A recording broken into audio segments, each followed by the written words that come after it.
February 1943 Mid-Atlantic. Convoy on 166. 46 merchant ships push through an ocean that feels infinite. A line of steel and smoke stretching from horizon to horizon. Their lights are blacked out. Their decks slick with frost. The only sound is the heartbeat rhythm of the screws beneath their feet. For these sailors, British, Canadian, Norwegian, and American, every mile westward is a small victory against the darkness that has swallowed so many before them. The men have learnt to fear silence. When the ocean grows too still, it means the hunters are near, somewhere out there, beneath the rolling swells. Admiral Dönitz's Rudel tactic, the wolfpack tactic, is waiting. 20, sometimes 30 submarines, each commanded by a captain who believes he can choke a nation by drowning its trade. On the bridge of the SS Harmonic, Captain Robert Sherwood watches the black horizon through salt-fogged binoculars. No moon, he mutters, just like they like it. Below deck, Chief Engineer O'Neill checks the engine's 40-year-old pistons thudding against the cold. The men drink thick coffee and listen to the radio static, praying the next sound isn't a distress call. At 0200, it comes anyway. A hollow, breaking voice. Torpedoed. Port side position 113 north, 32 west. Then nothing. 5 minutes later. The explosion's glow reaches them, a red flower blooming on the horizon. Another ship gone. The convoy tightens formation. Depth charges thunder somewhere astern. But they all know it's useless. At night, in the mid-Atlantic, the U-boats rule for Britain. 1943 begins in Dred. The Battle of the Atlantic, the longest campaign of the war, has reached its blackest phase. In January alone, over 100 Allied ships vanish. The Royal Navy calls the Central Ocean the Air Gap. Air cover from Newfoundland reaches only halfway, and Coastal Command's Catalinas from Northern Ireland can fly barely 800 miles before they must turn back. Between these two arcs lies a void of nearly 600 miles, the Black Pit, where convoys travel unguarded. Blind and hunted. Churchill says it plainly on the BBC broadcast that February. The lifeline of Britain lies across the sea. If we lose the Atlantic, we lose the war. To the men who sail it, that lifeline feels thinner every day. March 1943, somewhere west of Ireland. U-553 rises through the cold. Black water. Diesel engines cough to life as the conning tower breaches the surface. The Atlantic night swallows everything. Even the stars hide behind low clouds. Oberleutnant zur See Karl Thurman, 31 years old, climbs into the tower and lights a cigarette. His face glows briefly before the wind snatches the ember away. Around him, his lookouts sweep binoculars over the Black Sea. Nothing moves except the waves. Batteries 68%. Herr Oberleutnant calls the engineer, run the diesels for 4 hours. We dive before dawn. The rhythm of his life is mechanical surface. Breathe. Strike. Disappear. Thurman has spent 4 patrols in these waters and knows the Allies' habits as if they were his own. Merchant ships plod predictably along their routes. Destroyers chase ghosts. Night is his ally, the one constant in a war of change. He takes a last drag and flicks the stub into the water. Nacht ist unser Freund, he murmurs. Night is our friend. Below decks, the crew sleeps in shifts beside the torpedo racks. Diesel fumes and sweat blend with the damp smell of metal. A young sailor, Borreliniten, whispers to another, when the sun rises. We hide like rats. The other laughs quietly. Then let's pray. It never rises. 200 miles away, at RAF Chivner on the Devon coast, another crew prepares to defy that darkness. Inside a hangar, Vickers Wellington HX 758 waits under floodlights. Its black paint glistens with dew. Ground crews check a strange new device mounted beneath its fuselage, a cylinder housing, a powerful searchlight wired through an improvised switch in the cockpit. Flight Lieutenant Norman L. Ditskier Dixon of No. 172 Squadron runs a hand along the metal housing, 22 million candle power.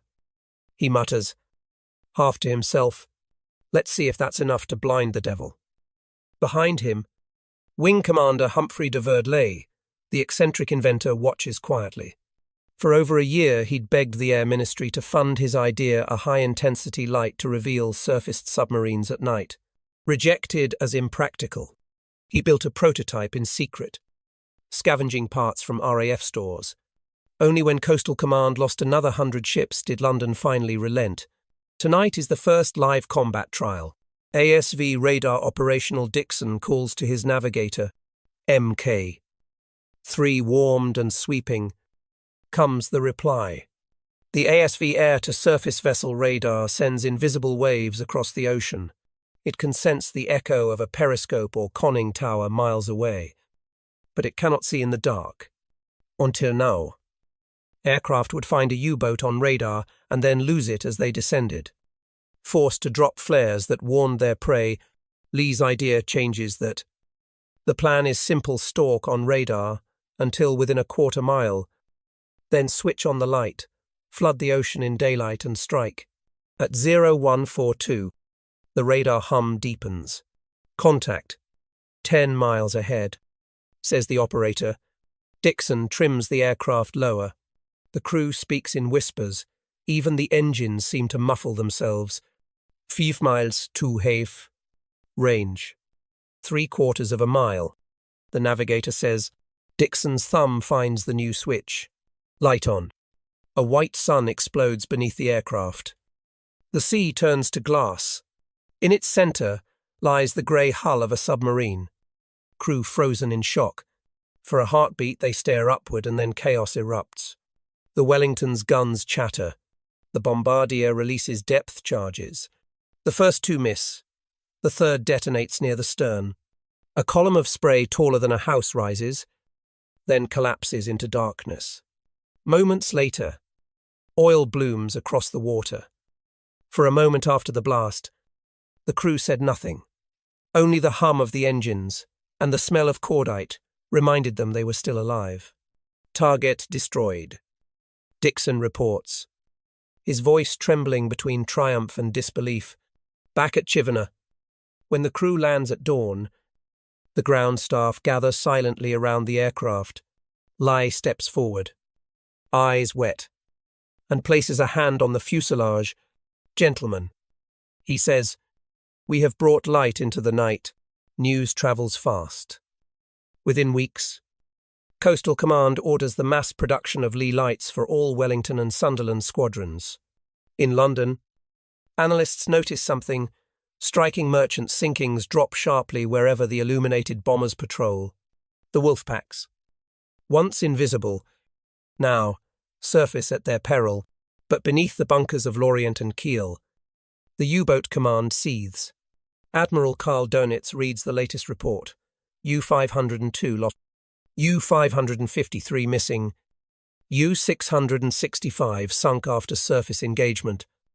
His hand tightens around the page. "They have taken the night," he says to his staff. "Then we must change what night means."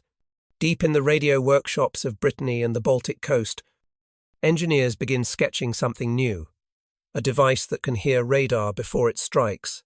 The war of the unseen has just begun. April 1943, Kiel naval base. Germany. The submarine pens roar with the metallic heartbeat of a nation at war. Sparks rain from welding torches. Diesel fumes hang heavy in the damp air.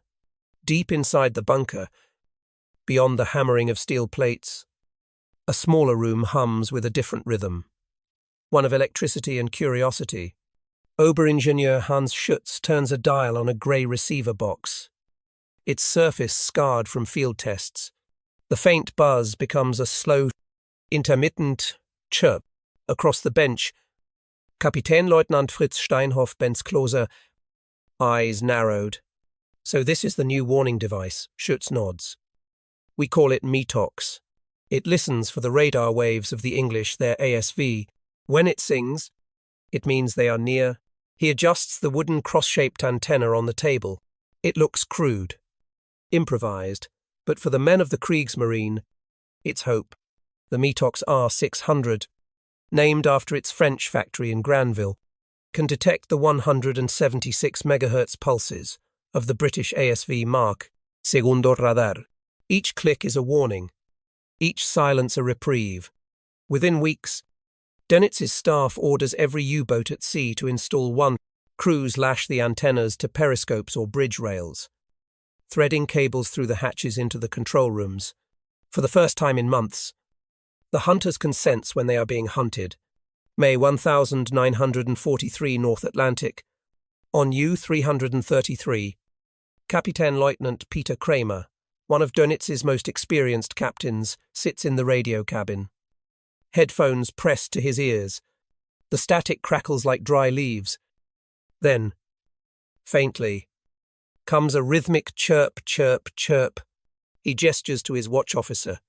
Dive. Schnell. The klaxon blares. Men scramble to their stations. The sea around them explodes in foam as the submarine slips beneath the surface, just as an RAF Wellington passes overhead. The bombs fall harmlessly into empty water. Later, Kramer writes in his log, "The radar song saved us. We cannot see them, but now we can hear their eyes." Across the Atlantic, similar reports flood Dönitz's headquarters. Metox working well. Enemy approaches avoided. Night patrols restored. For a brief moment, confidence returns. The wolfpacks breathe again. But in southern England, the scientists of the Telecommunications Research Establishment (TRE) are already suspicious. At a small RAF airfield near Swanage, physicist Dr.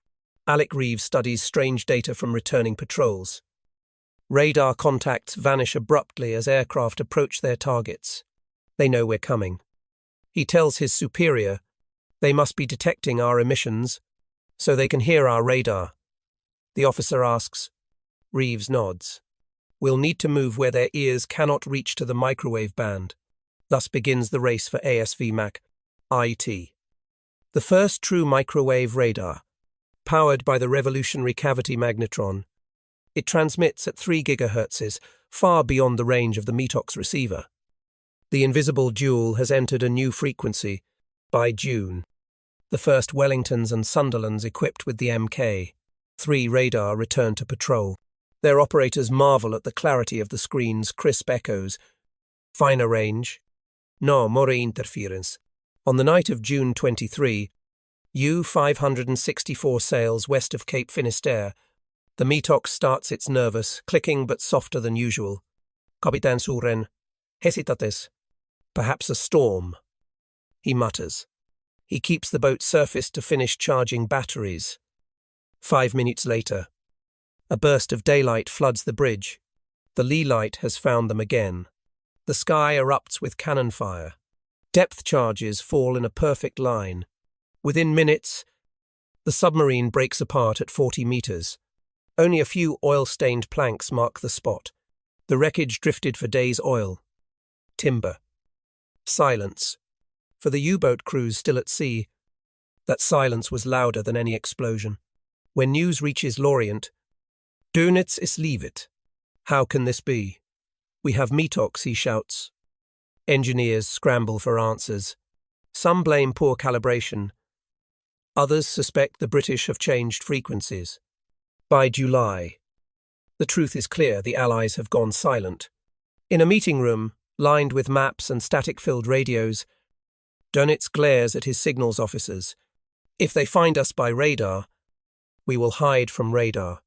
If they find us by air, we will take the air away from them.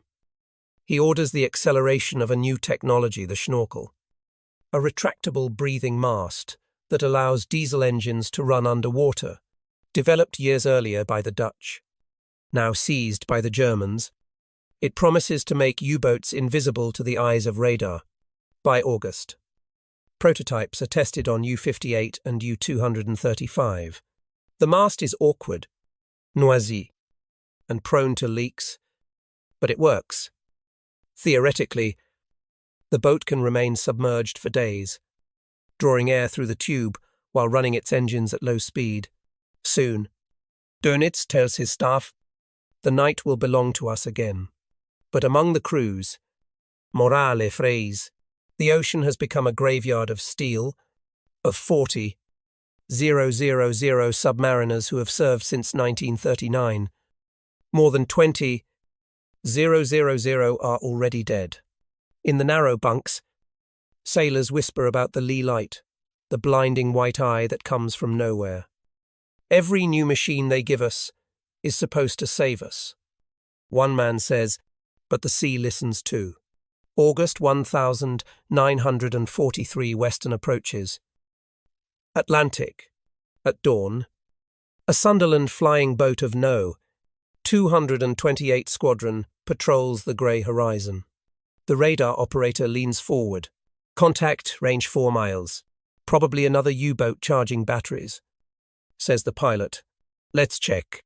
As the aircraft closes in, the new Mk.III radar holds steady, no fading. No false choice. The crew braces as the Leigh Light ignites, revealing the dark shape below. Target sighted. The bombardier's voice trembles, but his hand is steady. Full depth charges fall in sequence. The third detonates beside the conning tower. A geyser of fire and water engulfs the submarine. When the spray clears, there is only foam and drifting debris. Back at base, the squadron log notes simply ASV Mk. Confirmed effective. Metox no longer a threat. That night, in the bunker at Kiel, Schutz returns to his lab. The Metox prototype sits silent on the bench. He flips the switch. Nothing. No clicks. No song. Just a low hum that fades into stillness. He writes one last note in his journal. We gave them ears. But they changed the language. He leaves the lab and steps out into the rain, where the muffled roar of the shipyard echoes like distant thunder. Above him, searchlights sweep the clouds, and for the first time, the light feels hostile. But even as Metox fades into obsolescence, Dönitz's engineers continue their work. If radar cannot be defeated, perhaps radio itself can be. The next weapon of the wolfpacks will not see or hear it, will listen to the whispers of the airwaves. September 1943 Western Approaches Command. Liverpool. Rain lashes the windows of a dim operations room. The map table glows under green lamps. Threads of string stretch from Ireland to Newfoundland, each marking the lifeline of a convoy. Commander Roger Wynne, lean and pale from exhaustion, leans over the grid as fresh bearings are called in. Intercept from Scarborough. Bearing 272. Tyree confirms. That's our wolfpack. 3 operators at the Y stations have just triangulated a German transmission using a network called HF, divided by DF high-frequency direction finding. Nicknamed Huffduff. When a U-boat sends even a 2-second burst of Morse code, antennas along the coast catch it, cross-check the signal, and send coordinates to Liverpool in minutes. For the first time in the war, the hunters' whispers have turned against them. Signal to convoy on 202. Vinzes, course change 15 degrees south, and get Coastal Command on standby. The plotters push pins across the map, watching the noose tighten around the invisible enemy. Outside, the rain beats harder like the pulse of the Atlantic itself. Across the ocean, U-618 surfaces to send its daily report. The radio operator, Matthias Krüger, wipes seawater from the keys and begins tapping. Convoy sighted. 17 ships. Grid AL. Barely 30 seconds pass before an Allied destroyer's sonar officer, miles away, catches a faint ping on his scope. In the air above, a B-24 Liberator from 120 Squadron changes course, guided by those same radio bearings. Kruger never knows that his message, his proof of duty, has already sealed their position. When the Liberator appears out of the low clouds, its engines echo like distant thunder. The U-boat crew scramble to dive, but it's too late. 4 depth charges hit the water. The sea lifts in walls of white spray. Moments later, oil spreads across the surface, rainbowed in the morning light. On the radio back at Liverpool, an operator notes simply contact lost, presumed destroyed. October 1943 Mid-Atlantic. Convoy HX-262 rolls westward through rough seas, each ship linked by an invisible thread of radar and radio. Above them circles HMS Archer, an escort carrier whose deck is crowded with Swordfish and Wildcat aircraft. To the merchant captains below, she is a floating guardian, the first sign that the black pit is shrinking. Lieutenant John Marshall, a pilot barely 22, braces in his cockpit as the deck officer waves him forward. His Swordfish leaps into the air, wings flexing under the wind. He turns east, scanning the grey waves for shadows. Radar contact 2 miles. Closing fast. His observer calls. Marshall drops altitude. When the U-boat appears, surfacing to recharge, the ocean seems almost peaceful. He releases his depth charges, climbs hard, and circles back. A plume rise. Black against the sky. Direct hit, he mutters. That one won't be coming back. Below deck, merchant sailors cheer when they hear the explosion. For the first time, they feel the sea shifting in their favour. Back in Germany, Donitz studies the latest report. August 27 U-boats lost. September 42. October 46. He lowers the paper. Face ashen. We are bleeding out. He says quietly. An aide suggests suspending operations. Donitz shakes his head. No. Every convoy we attack keeps their ships at sea. Their escorts busy. But he pauses. The Atlantic has turned against us. In his diary that night, he writes a single line. The sea is no longer our ally. November 1943 Bay of Biscay. The U-boat bases at Lorient and Saint-Nazaire lie under constant Allied bombardment. Concrete pens tremble as bombs crash through the roofs. Mechanics work by flashlight. The smell of oil and wet concrete fills the air. U-boat commander Kapitän Leutnant Wolfgang Luth walks through the shattered dockyard. Another night raid, he asks a worker. Every night now. Herr Kapitän. He watches cranes lifting the wreck of U-219. Torn open like a tin can. They don't even need to find us at sea anymore. He murmurs. Outside. The Schnorchel masts rust in the rain, too late for most crews who never returned. At Coastal Command headquarters, Air Chief Marshal Sir John Slessor receives a message from the Admiralty U-boat. Sinkings exceed Allied losses 10-1. He stares at it in silence. Then says, "So this is what daylight looks like." For years, the Atlantic had been Britain's nightmare. Now, the balance is absolute. The convoys cross with air cover from both ends. The Black Pit, once 600 miles wide, has vanished. But even victory carries a shadow. In the port of Londonderry, returning escort crews step ashore hollow-eyed. Smelling of fuel and sweat, some have been at sea for 80 days, straight. Out of 40 ships in their group, 5 never made it home. A stoker writes in his journal, "We say we won, but the ocean keeps the truth. It doesn't return what it takes." Among the survivors is an older sailor named Thomas Riley, who served since the first year of the war. He stands on the pier watching the fog roll in. Funny thing, he tells a reporter, "The night feels quieter now, but I still flinch when I see a light over the water." December 1943 London.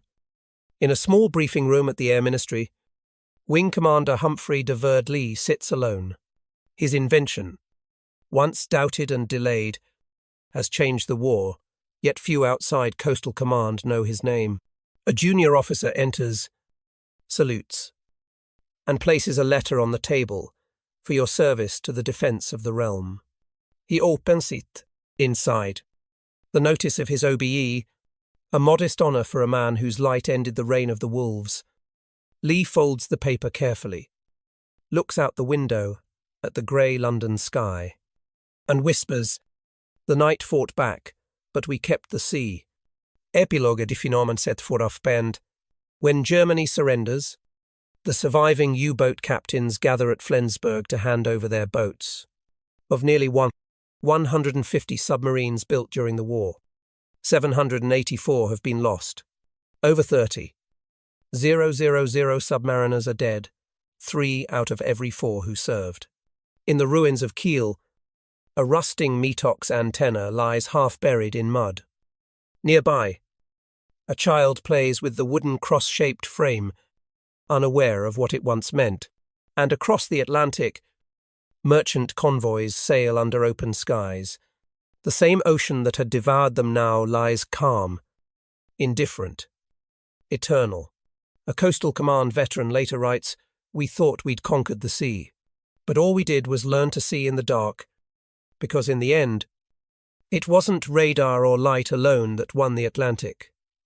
It was the union of men and machines, fear and resolve, each learning, adapting, and listening through the long night until dawn finally came."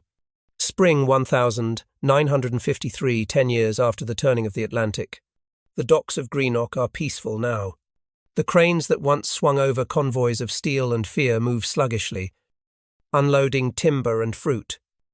Children chase gulls between the warehouses where sailors once prayed under blackout tarps. Among them walks Thomas Riley, the retired stoker, who once crossed the Black Pit a dozen times. His hair is white, his hearing almost gone. But when the wind shifts, he still turns toward the sea, as if listening for engines in the fog. On the pier, a new monument has been raised, a bronze sailor shielding his eyes from the wind, one hand reaching toward a beam of light. The plaque reads, "To those who kept the sea lanes open, 1939, 1945. Riley stands before it, his cap in hand. "We never thought we were making history." He tells a young reporter, "We just wanted to see home again." The boy asks, "Did the light really save you, Riley?" Smiles faintly. "Aye, but it wasn't the lamp alone. It was the men who refused to be blind." Across Britain, the airfields of Coastal Command fall silent. The Wellingtons are gone, replaced by jet aircraft that need no gun turrets or bomb bays. Hangars turn into warehouses, their floors stained with the ghosts of oil and salt. Yet the technology born of necessity doesn't fade. The magnetron that once guided the Leigh Light radar finds new life in civilian hands inside weather radars, navigation systems, and even the humble microwave oven. The light that hunted death begins to serve the living. At Cambridge and MIT, young scientists study the wartime data to build something new, early warning radar networks, capable of tracking aircraft and storms alike. The same waveforms that once caught U-boats now measure the heartbeat of the planet. In these labs, the name Humphrey de Verde is little known, but among the veterans of Coastal Command, it is spoken with reverence. "He gave us sight," one pilot wrote in his memoir. "We turned fear into geometry." Kiel, 1958. The shipyard where Metox was once tested has been rebuilt to produce fishing boats and merchant trawlers.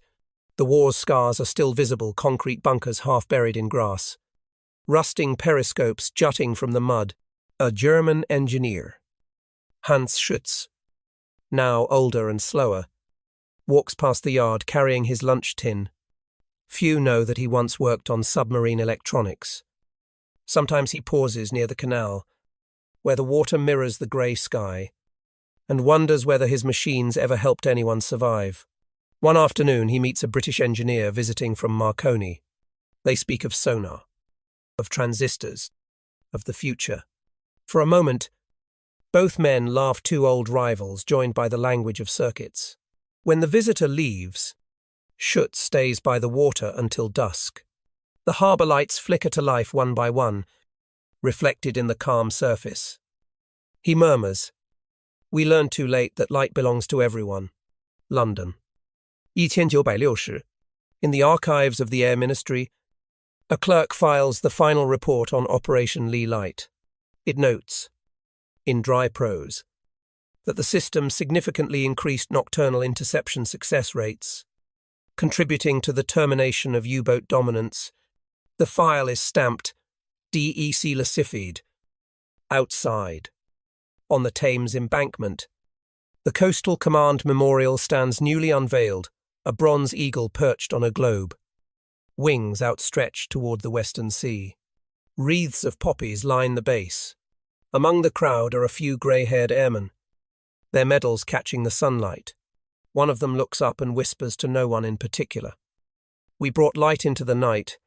That was our part." The Battle of the Atlantic was not only a struggle for ships or convoys, it was a struggle for perception. In the beginning, men fought in blindness, trusting the dark. By the end, they had built instruments that could see beyond the horizon, that could turn silence into signal, and fear into knowledge.